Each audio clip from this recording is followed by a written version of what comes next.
বৃক্ষ তোমার নাম কি, ফলে পরিচয়। মুস্তাফিজ যেন সেই বৃক্ষ যার হয়ে কথা বলে রেকর্ডস। মহারথীদের কাছে ফিজ তো এক বিস্ময়েরই নাম। রমিজ রাজার কাছে বাম হাতের মুতিয়া মুরালীধরন আর গ্রেট ওয়াসিম আকরামের কাছে ফিজ is very exceptional campaigner.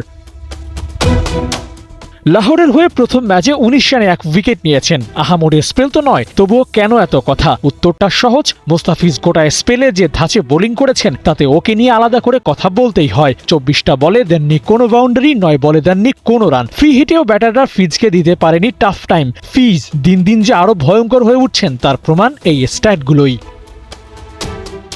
Mustafiz যখনই বল হাতে নিয়েছেন তখনই কমবক্স থেকে রমিজ রাজা নয়তো ওয়াসিম আকরাম একটা কথা বলে গেছেন ধারাবাহিকভাবে। ফিজ আগের চেয়ে পরিণত বোলার, ওর অভিজ্ঞতার দাম আছে। বারবার কথাটি মনে করিয়ে দিয়েছেন ওয়াসিম আকরাম, যেন টি-20 ক্রিকেটের আলাপে এই কথাটা কেবল ফিজের জন্যই মানায়।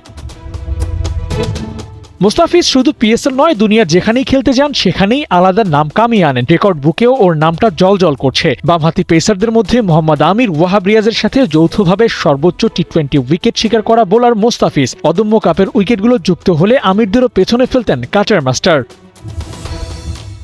দুনিয়ার সেরা টি-20 বোলারদের কাতারে ফিজকে কোন স্থানে রাখবেন তা আপনার চয়েস হলেও ওকে যে ৫ জনের একজন করে রাখতেই হবে তা সাক্ষ্য দেয় ওর পরিসংখ্যান। ভেরিয়েশনের পশ্চা সাজিয়ে ডেথ ওভারে শান্ত মোস্তাফিজ হয়ে ওঠেন ভয়ঙ্কর, যেন ব্যাটারদের জন্য ফিজ নামটা এক আতঙ্ক।